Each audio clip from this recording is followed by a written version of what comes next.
తరుణోపాయమూ లేదు. మీరందరూ విడిపోక తప్పదు.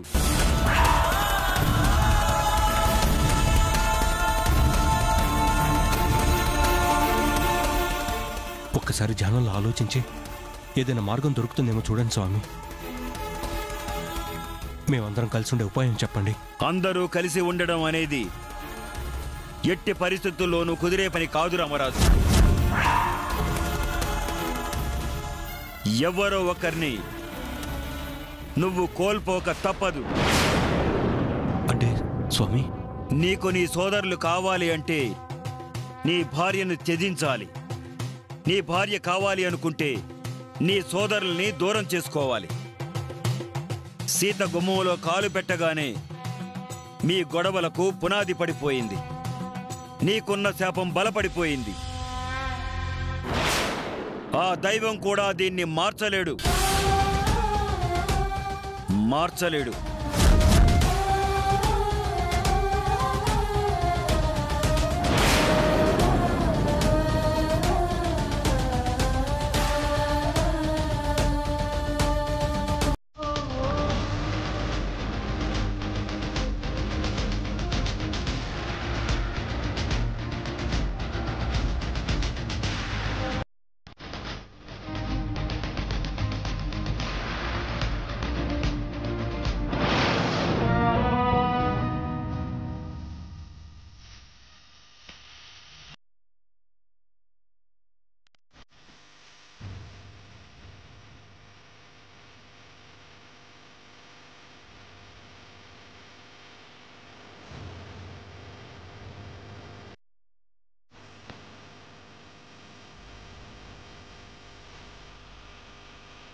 సమస్యల సుడిగుండానికి, నీ మనసులోని గందరగోళానికి కారణం నీ భార్య సీతే.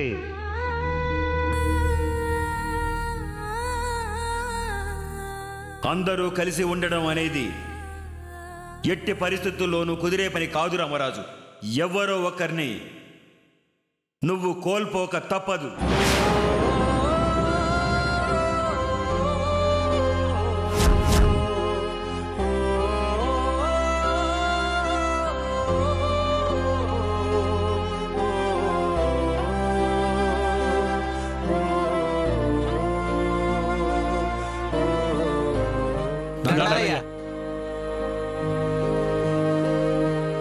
ఇదేంటి, ఇందాక రామరాజు గారు కారులో వెళ్ళారుగా, ఇప్పుడేంటి దీనంగా నడుచుకుంటూ వెళ్తున్నారు? పాపం రామరాజు గారు ఎలా ఉండేవారు, ఎలా అయిపోయారు? సీతమ్మ వల్లనే ఆయన శిక్ష వేసుకోవాల్సి వచ్చింది.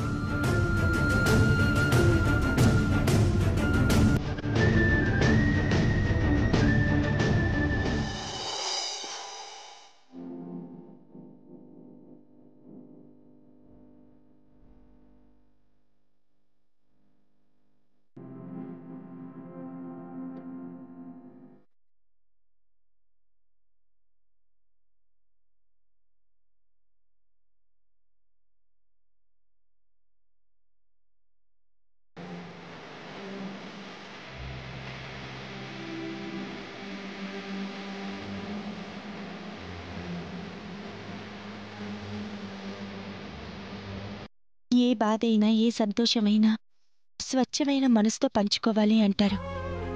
స్వచ్ఛమైన గాలినిచ్చే మీకంటే మంచి మనసు ఇంకెవరికుంటుంది?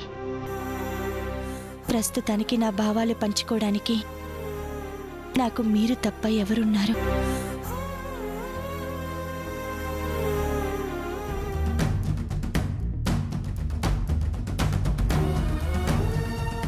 నేను చేసిన మంచి నా భర్తకి చెడు చేసింది. ఊర్లో తలవంపులు తెచ్చింది. శ్రావణ్ ప్రేమ గెలవాలని, ఒక ఆడపిల్ల జీవితం నాశనం కాకూడదని నేను బలవంతాన పెళ్లి చేశాను. నిజమే, కానీ అలా పెళ్లి జరిపిస్తే ఏ ఆడపిల్లకైనా బాధగానే ఉంటుంది. నేను పెళ్లి చేసిన తీరుకి నా భర్తకి కోపం వచ్చింది. అందులో తప్పే ఉంది.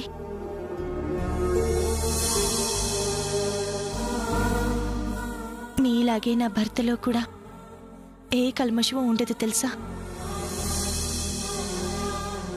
అందుకనేనేమో ఆయనకి ఇన్ని సమస్యలు, మానసిక ఆందోళనలు. అయినా ఆయన బాధకి కారణం నేనేగా, నా వల్లేగా ఆయన పరువు పోయి.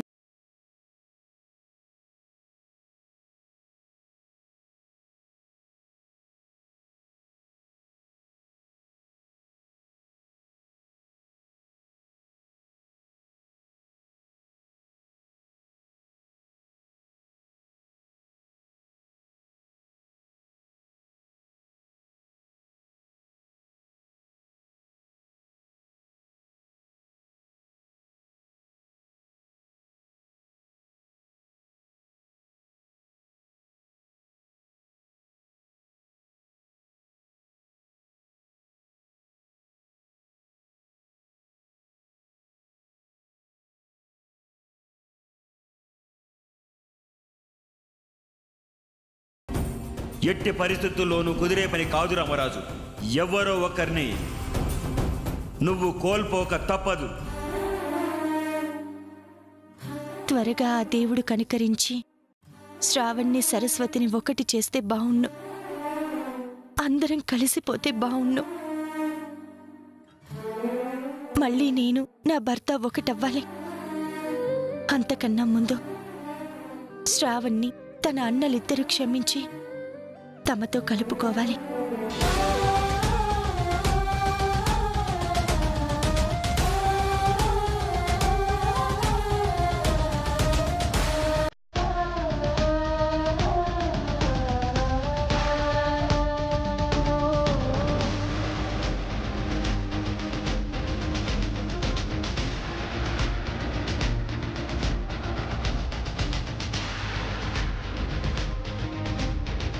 ఏమండి,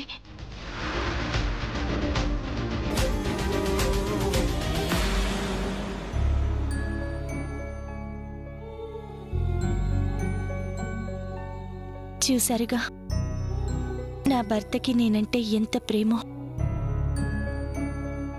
నన్ను దూరం పెడితే నేనెంత బాధపడుతున్నానో ఆయన అంతకన్నా ఎక్కువగా బాధపడుతున్నారని నాకు తెలుసు.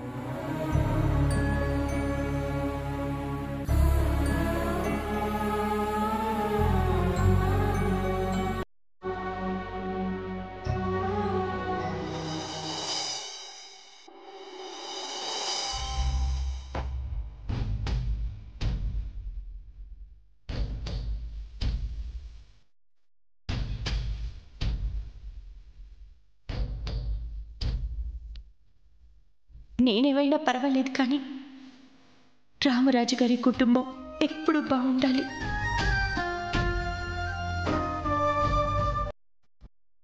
పెద్దోదిని వల్లే మనం విడిపోతామంట. అవునరా అన్నాను.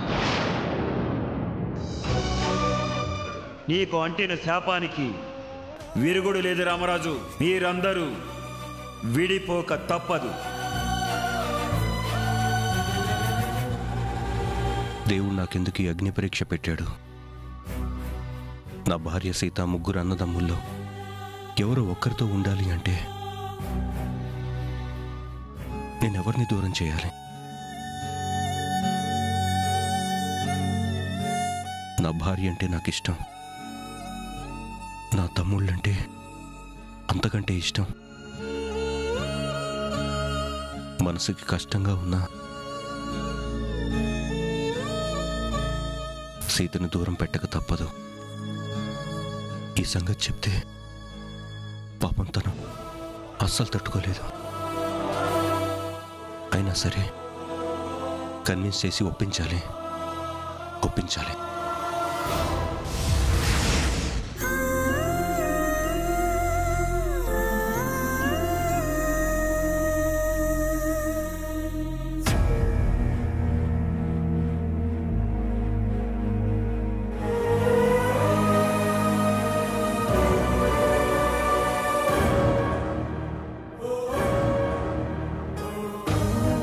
శ్రవణ్, సరస్వతిలు కూడా లేరు.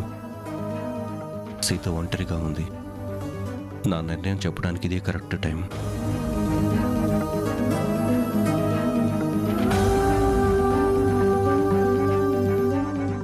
సీత సీత సీత సీత సీత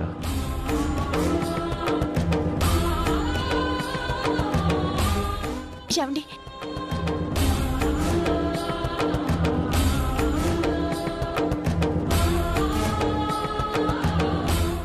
మీరిలా నా కోసం రావడం సంతోషం పట్టలేకపోతున్నానండి. నేనంటే మీకు ఎంత ఇష్టమో నాకు తెలుసు.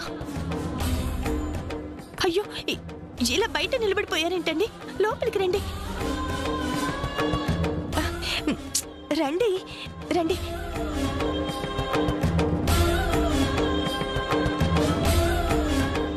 రండి.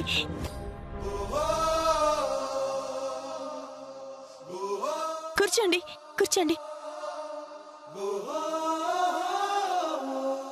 ఏమండి, మీరు ఇలా రావడంతో కొన్ని రోజుల నుంచి నేను పడుతున్న వేదన వేలితో తీసేసినట్టు పోయిందండి. ఏదో మీరు తీర్పు చెప్పారు కాబట్టి మీ నిర్ణయానికి తల వంచి తప్పక మీకు దూరంగా ఉంటున్నాను. కానీ మీరు లేకుండా నేను ఒక్క క్షణం కూడా ఉండలేనండి. అలాగే నిలబడి ఉన్నారేంటండి? రండి కూర్చోండి.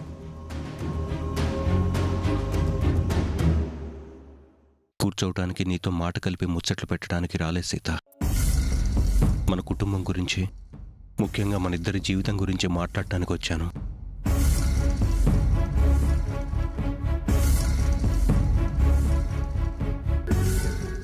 మన ఫ్యామిలీ గురించి మీరేం టెన్షన్ పడకండి. సమస్యలన్నీ త్వరలోనే సమసిపోతాయి. సరస్వతి శ్రావణ్లని నేను కలుపుతానండి. జరిగిన వాటి గురించి మర్చిపోయి మీరు నిశ్చింతగా ఉండండి. అంతా నేను చూసుకుంటాను. మళ్ళీ అందరం కలిసిమెలిసి ఆనందంగా ఉంటాం. అంతా మంచి జరుగుతుందండి. ఆ మంచి జరగటం కోసమే నీ దగ్గరికి వచ్చాను. నేనేం చేయాలో చెప్పండి. నా ముగ్గురు తమ్ముళ్ళంటే నాకు ప్రాణం సీత. నాకు తెలుసు కదండి. అలాగే వాళ్ళ ముగ్గురికి నేనంటే కూడా ప్రాణమే. మేము నలుగురం ఒకటిగానే పెరిగాం.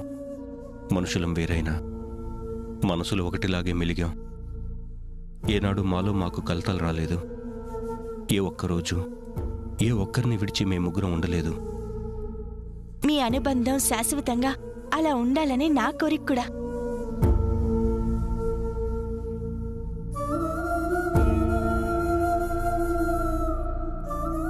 కానీ మొదటిసారి మా నలుగురు అన్నదమ్ముల్లో ఒకరు మా నుంచి విడిపోయి గుమ్మం బయటికి వెళ్లాల్సి వచ్చింది. దానికి కారణం నువ్వే.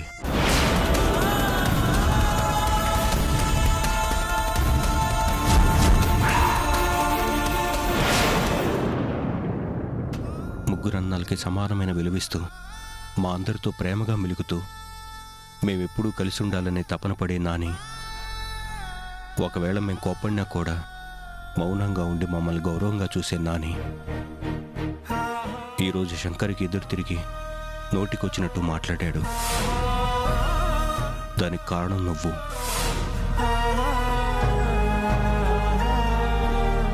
ఏమండి, నేను కూడా మంచి కోరే శ్రావణ్ వాళ్ళ పెళ్లి చేశాను. మీలో మీకు గొడవలు రాకూడదని నేను ఆరాట పడుతున్నాను. దేవుడికి మొక్కుకుంటున్నాను. శ్రావణ్ ఇంటి నుంచి బయటికి వచ్చాక కూడా మళ్ళీ మిమ్మల్ని క్షమాపణ కోరి మిమ్మల్ని బతిమాలైనా లోపలికి వెళ్ళమని చెప్తూనే ఉన్నానండి. మీ నలుగురు కలిసిమెలిసి ఉండాలని నేనెప్పుడూ ఆశపడుతున్నానండి. కావచ్చు సీత, కానీ నువ్వు చేయాలనుకునే మంచి మా కుటుంబానికే చేటు చేస్తుంది. నువ్వు కోరుకునే మేలు మాలో మాకు గొడవలు తెస్తోంది.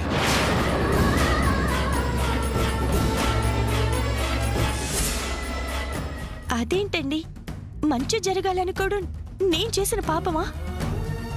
అందరం కలిసి ఉండాలనుకోవడం నేను చేసిన నేరమా? నా వల్ల అనర్థాలు రావడం ఏంటండి? అది నీ తప్పు కాదు సీత, మా తలరాత. ఆ దేవుడు మా కుటుంబానికి రాసిన విధి రాత. మా వంశానికి తగిలిన శాపం, మా వంశానికి తగిలిన శాపం, మా వంశానికి తగిలిన శాపం, మా వంశానికి తగిలిన శాపం, మా వంశానికి తగిలిన శాపం. ఏంటండి మీరు చెప్పేది? అవును సీత,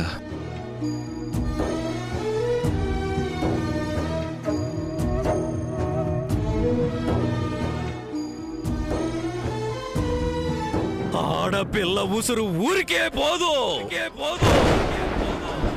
మా వంశానికి ఆడబిడ్డ లేకుండా చేసినందుకు మీ వంశం కూడా ఆడదాని వల్లే నాశనం అయిపోతుంది.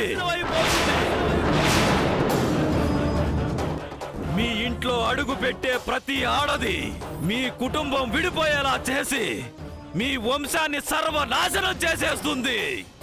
ఇదే నేను మీకిచ్చే శాపం.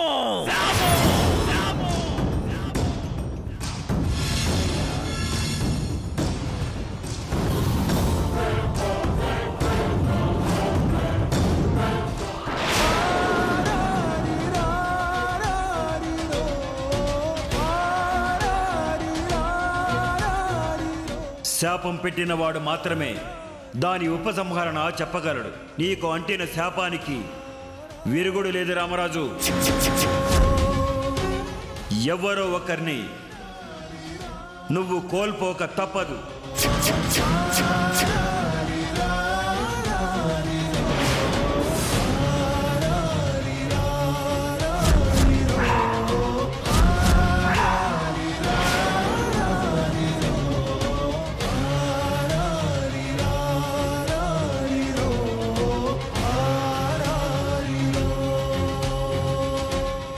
ఎవరి వల్లైతే మాకున్న శాపం నిజం కాకూడదని దేవుడికి మొక్కుకున్నాను, వాళ్ళ వల్లే మేము దూరం అవ్వాల్సి వస్తుండటం మా దురదృష్టం సీత. మా విధిరాతకి బలం చేకూర్చింది మన పెళ్ళే.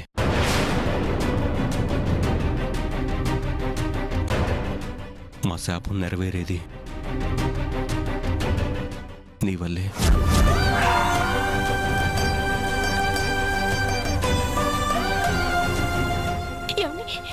అలా అనకండి. నా వల్ల మీరు విడిపోయే పరిస్థితి ఎప్పటికీ రాదు, రానివ్వను కూడా. దానికి నేనేం చేయాలో చెప్పండి. బాగా ఆలోచించాను సీత. సిద్ధాంతి గారిని అడిగాను. మేము అన్నదమ్ములు విడిపోకుండా ఉండటానికి ఆయన ఒకటే పరిష్కారం చెప్పారు. ఏంటండి అది? చెప్పండి. మనిద్దరం శాశ్వతంగా విడిపోవటమే.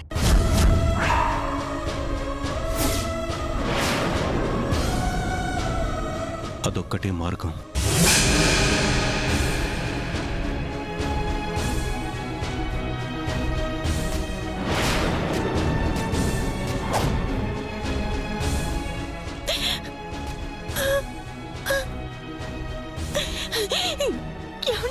మీ కాళ్ళు పట్టుకుంటానండి. మీ నుంచి నన్ను దూరం చేయొద్దు. మీకున్న శాపం తొలగిపోవడానికి పూజలు చేయొద్దాం, హోమాలు చేయొద్దాం. లేదంటే మళ్ళీ అదే సిద్ధాంతి గారిని అడిగి ఇంకేమైనా పరిష్కారం ఉందేమో అడుగుదామండి. అంతేకాని మన ఇద్దరం విడిపోదామని మాత్రం చెప్పకండి. మీకు దండం పెడతాను.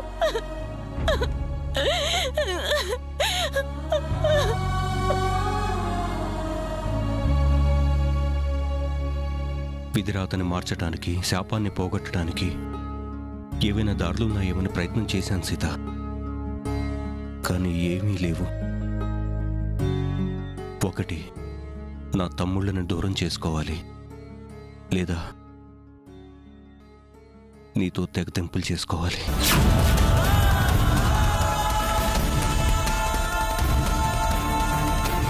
నా తమ్ముళ్ళు నేను వదులుకోలేను సీత.